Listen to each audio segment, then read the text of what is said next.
अरे, क्या असिस्टेंट शिवम गांधी ने कल कंपनी में सबके सामने कोई वादा नहीं किया था? क्या उसने ये घोषणा नहीं की थी कि किंग ऑफ द वर्ल्ड निश्चित रूप से आज की प्रदर्शनी में दिखाई देगा? बड़े काबिल हैं असिस्टेंट शिवम। मिल ही गया होगा इन्हें चोरी किया हुआ किंग ऑफ द वर्ल्ड। कहाँ है? पॉकेट में। दर्श सिंघानिया अचानक बगल से गर्भ में चलता हुआ और शिवम का मजाक उड़ाते हुए आया। दर्श के आते ही तान्या और भी अगड़ में आ गई। शिवम, तुम पूरे शहर में बेकार घर जमाई के नाम से फेमस हो। जिस चोर ने कंपनी से किंग ऑफ द वर्ल्ड चुराया है ना, वो भी तुम पर दया करके तुम्हें वो लौटाएगा नहीं।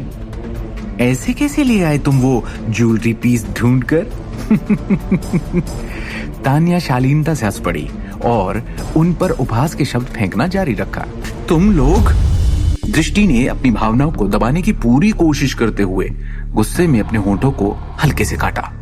शिवम ने कहा, दृष्टि छोड़ो इन्हें, प्रदर्शनी शुरू होने वाली है, चलो चल के अंदर बैठते हैं। दृष्टि ने सिर हिलाया और वो दोनों घूमे और प्रदर्शनी हॉल के इंटीरियर की ओर चल पड़े। वहीं रुक जाओ। उसी समय तान्या अचानक चलकर उनके सामने आई और उनका रास्ता रोक दिया। क्या तुम दोनों अब भी सोचते हो कि तुम्हें वीआईपी मेहमानों के बीच बैठने का अधिकार है? सिक्योरिटी, इमरजेंसी, इधर आओ, तान्या ने आत्मविश्वास से कहा और अपना हाथ लहराया। उस समय सुरक्षा वर्दी पहने 3 या 4 स्टाफ सदस्यों ने तुरंत उसकी ओर से उसके आदेशों का जवाब दिया। इन दोनों लोगों को अंदर प्रवेश करने का अधिकार नहीं है, फिर भी ये अंदर बैठना चाहते हैं। ये जरूर प्रदर्शनी में हंगामा करने की कोशिश कर रहे हैं, इसलिए इन दोनों को एक ही बार में बाहर निकाल दो। तान्या ने 2 टूक कहा। आप दोनों यहीं रुक जाइए, 4 सुरक्षा गार्डों ने गंभीरता से कहा और शिवम और दृष्टि के रास्ते को रोकने के लिए अपने हाथ बढ़ा दिए। क्या कर रहे हो? मैं कंपनी की चीफ डिजाइन अधिकारी हूं, फिर भी मैं अपनी जगह पर नहीं बैठ सकती? हॉल में एंटर नहीं कर सकती? दृष्टि ने गुस्से में कहा।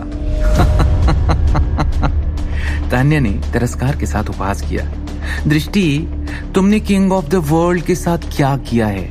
क्या तुम वो भूल गई?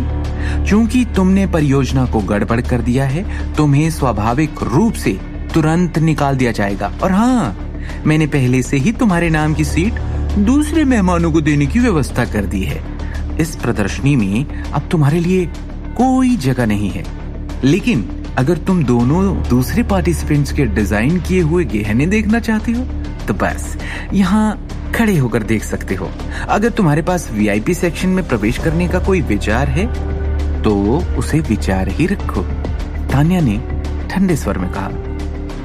तुमने हमारी सीट किसी और को क्यों दी? दृष्टि ने गुस्से को दबाते हुए पूछा। डायरेक्टर केडिया, आप प्रदर्शनी की योजना के इंचार्ज हैं, इसलिए जरा इन्हें समझाइए।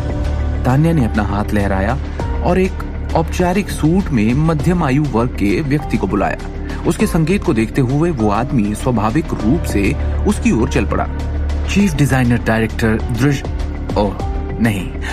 दृष्टि, इस प्रदर्शनी के ऑर्गेनाइजर के रूप में मैं आधिकारिक तौर पर आपको सूचित करता हूं कि इस गहने प्रदर्शनी के लिए आपकी सीटों की व्यवस्था पहले ही अन्य मेहमानों के लिए की जा चुकी है, इसलिए आप दोनों अब प्रवेश पाने के योग्य नहीं है।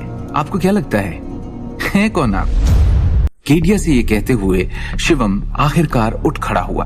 दृष्टि नारंग अभी भी कंपनी की चीफ डिजाइन डायरेक्टर हैं, तो आज के एग्जीबिशन में हिस्सा लेने का उन्हें पूरा हक है।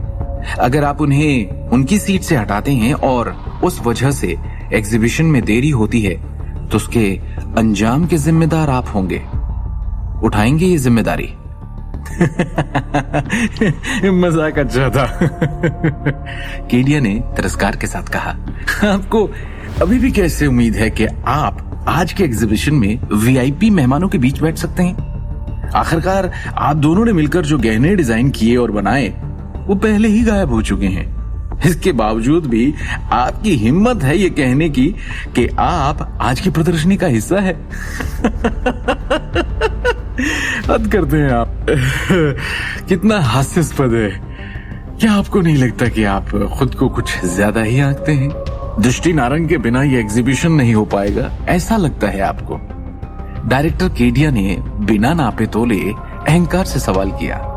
शिवम ने हंसकर कहा, अगर मैं आपसे कहूं कि किंग ऑफ द वर्ल्ड मिल गया है, फिर भी हमें अंदर जाने से रोका जाएगा। आगे की कहानी जानने के लिए देखिए अगला एपिसोड सिर्फ पॉकेट एफएम के यूट्यूब चैनल पर, और शिवम द हिडन वॉरियर के सारे एपिसोड्स को सुनने के लिए डिस्क्रिप्शन में दी लिंक से डाउनलोड करें पॉकेट एफएम ऐप।